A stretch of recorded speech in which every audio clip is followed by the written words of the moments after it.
নমস্কার, hour untold স্টোরিজে আবারও তোমাদেরকে অনেক স্বাগত। আমি অর্জমা আবারও তোমাদের কাছে নিয়ে এসেছি নতুন একটা রান্নার রেসিপি। তার আগে বিজয়া দশমীর জন্য বড়দের প্রণাম আর বাকিদের অনেক ভালোবাসার শুভেচ্ছা। আজ যেটা আমি তোমাদের শেখাবো সেটা হলো ফুলকপি রেজালা। সম্পূর্ণ নিরামিষ এই সুস্বাদু রেসিপিটার জন্য কি কি লাগছে প্রথমে চলো আমরা দেখে নিই। এই রান্নাটার জন্য যে যে ইনগ্রিডিয়েন্টসগুলো লাগবে, প্রথমেই লাগবে হচ্ছে মিডিয়াম সাইজের কেটে রাখা ফুলকপি, যেটা কেটে ভালো করে জল দিয়ে ধুয়ে রেখে দিয়েছি। নেক্সট সাদা তেল, ঘি, কাজু কিশমিশ বাটা, নুন, চিনি, দুধ, গরম মশলা আর লঙ্কা গুঁড়ো নিয়ে নিয়েছি এবং দুটো তেজপাতা, দুটো কাঁচা লঙ্কা। চলো রান্নাটা শুরু করি। প্রথমেই কড়াইতে আমি বেশ কিছুটা পরিমাণে জল গরম করতে দিয়ে দিয়েছি, কারণ আমি যে ফুলকপিগুলো কেটে রেখেছিলাম আমি কিছুটা পরিমাণে এটাকে ভাপিয়ে নেব। তাই জলের মধ্যে সামান্য পরিমাণে নুন অ্যাড করে নিলাম এবং এরপর অ্যাড করব কেটে রাখা ফুলকপিগুলো। কেটে রাখা ফুলকপিগুলো এক এক করে আমি জলের মধ্যে দিয়ে দিচ্ছি এবং ভালো করে ভাপিয়ে নেব। ফুলকপির যে কোনো পদ বা রেসিপি রান্নার আগে আমি ফুলকপিগুলোকে ভালো করে ভাপিয়ে নিই। তোমরাও চাইলে সেটা করতে পারো, আদারওয়াইজ যারা ডিরেক্ট রান্নায় ফুলকপি দাও সেটাও দিতে পারো। 5 থেকে 10 মিনিট ভালো করে ভাপিয়ে নেওয়ার পরে আমি ফুলকপিগুলোকে এবার এক এক করে তুলে নেব। দেখতেই পাচ্ছ ফুলকপিগুলো ভালো করে ভাপিয়ে নিয়েছি বা অর্ধেক বা আধা সেদ্ধ করে নিয়েছি এবং জলের কালারও চেঞ্জ হতে শুরু করে দিয়েছে। এরপর আমি বাটির মধ্যে ভাপানো ফুলকপিগুলোকে তুলে নিচ্ছি এক এক করে এবং দেন আমি রান্নার নেক্সট প্রসিডিওরটা স্টার্ট করব। তার আগে ভালো করে ফুলকপিগুলোকে জল ঝারিয়ে বাটির মধ্যে আমি নিয়ে নিচ্ছি এক এক করে। ফুলকপিগুলোকে জল ঝরিয়ে নেওয়ার পরে আবারও আমি গ্যাসে কড়াই বসিয়ে দিয়েছি এবং এর মধ্যে বেশ কিছুটা পরিমাণে সাদা তেল অ্যাড করে দিলাম। তেলটা মোটামুটি গরম হতে দেব। এখন একটু হাই ফ্লেমে রেখে দিয়েছি তেলটা গরম হওয়ার জন্য। তেলটা মোটামুটি গরম হয়ে গেলে এর মধ্যে ভাপানো ফুলকপিগুলো আমি দিয়ে দেব, কারণ ফুলকপিগুলোকে আমি ভালো করে একটু লালচে করে ভাজবো।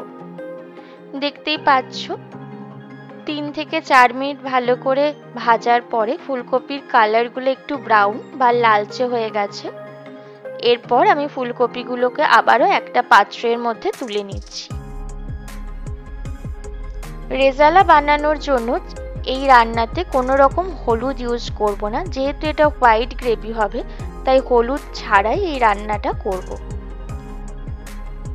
ফুলকপিগুলোকে মোটামুটি করে লালচে করে ভেজে নেওয়ার পরে আমি পাত্রের মধ্যে তুলে নিচ্ছি। ফুলকপিগুলো তোলা হয়ে গেল। এরপর এই কড়াইয়ের মধ্যেই আমি বাকি রান্নাটা করব। কড়াইতে যে পরিমাণ তেল বেঁচে আছে ওই তেলের মধ্যেই আমি তেজপাতা দিয়ে দিলাম এবং দুটো কাঁচা লঙ্কা চিড়ে আমি এর মধ্যে অ্যাড করে দিচ্ছি। এক্সট্রা আর কোনো রকম তেল আমি এতে অ্যাড করিনি। ফুলকপি ভাজার সময়তেই যে তেলটা দিয়েছিলাম ওই তেলটাতেই বাকি রান্নাটা করব। লঙ্কাটা মোটামুটি ভাজা হয়ে গেলে বা ফোড়নটা ভাজা হয়ে গেলে এর মধ্যে আমি কাজু কিশমিশের যে পেস্টটা করেছিলাম এটা অ্যাড করে দিচ্ছি। পেস্টটা একটু থিক টাইপের করো, বেশি জল অ্যাড করো না, তাহলে ওটা পাতলা হয়ে যাবে। কাজু এবং কিশমিশ একসাথে পেস্ট করো এবং সামান্য পরিমাণে পেস্টের মধ্যে জল অ্যাড করো।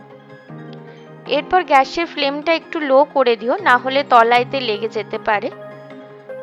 ভালো করে কাজু কিশমিশ পেস্টটা নাড়িয়ে আমি এর মধ্যে ধীরে ধীরে জল অ্যাড করছি। অল্প পরিমাণে জল অ্যাড করো, কারণ এটা যেহেতু ঝোল ঝোল হবে না বা সেমি গ্রেভিও হবে না, গা মাখো একটা রেজালা হবে, সেই জন্য পরিমাণ মতো অল্প অল্প করে জল অ্যাড করো এবং ভালো করে নাড়তে থেকো, তা না হলে কাজু কিশমিশ পেস্টটা কড়াইয়ের তলায় আটকে যেতে পারে। কাজু কিশমিশ পেস্টটা দেওয়ার পরে আমি এর মধ্যে অ্যাড করছি হচ্ছে কাশ্মীরি রেড মির্চ। এটা মূলত ঝালের জন্য নয়, একটু কালার আনার জন্য। দেন এর মধ্যে অ্যাড করছি হচ্ছে গরম মশলা। বেশ কিছুটা পরিমাণে গরম মশলা এখানে আমি দিয়েছি। এরপর লঙ্কা গুঁড়ো আর গরম মশলা গুঁড়োকে কাজু কিশমিশ পেস্টের সাথে ভালো করে মিশিয়ে নিচ্ছি এবং আবারও সামান্য পরিমাণে জল অ্যাড করছি। মশলাটা কষানোর জন্য যেটুকু পরিমাণে জল দরকার তোমরাও রান্নাতে সেটুকু পরিমাণে ধীরে ধীরে জল অ্যাড করো, একেবারে জল অ্যাড করে দিও না। এরপর আমি মশলাটা কষাতে দিলাম। মশলাটা কষাতে কষাতেই এর মধ্যে আমি অ্যাড করব হচ্ছে বেশ কিছুটা পরিমাণে চিনি। যেহেতু রেজালা একটু মিষ্টি মিষ্টি হয় তাই আমি একটু বেশি পরিমাণে চিনি এখানে অ্যাড করলাম।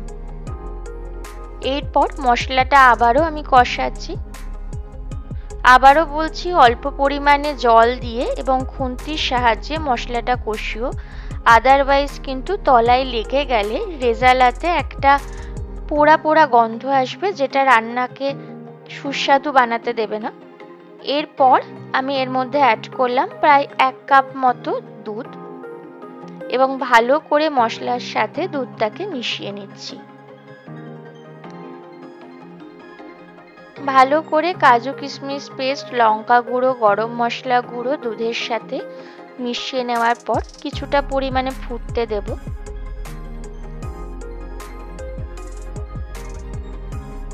আমার মেশানো হয়ে গেছে, তোমরা দেখতেই পাচ্ছ। নেক্সট এর মধ্যে আর একটু জল আমি অ্যাড করে দিলাম, যেহেতু পরিমাণ অনুযায়ী ফুলকপি যতটা গ্রেভিও ততটা রাখতে হবে, কারণ ফুলকপিটা আরও কিছুটা পরিমাণে সেদ্ধ হবে ওই জন্য। এরপর দিয়ে দিলাম পরিমাণ মতো নুন।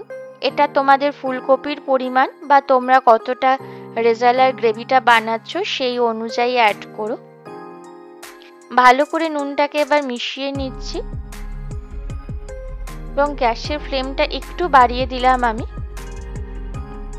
দুধটা মোটামুটি গরম হওয়া স্টার্ট করলে বা অল্প অল্প ফুটতে স্টার্ট করলে এর মধ্যে আমি ভাজা ফুলকপিগুলো দিয়ে দিলাম এবং ফুলকপিটাকে আমি দুধের সাথে এবং মশলাগুলোর সাথে ভালো করে মিশিয়ে নিচ্ছি।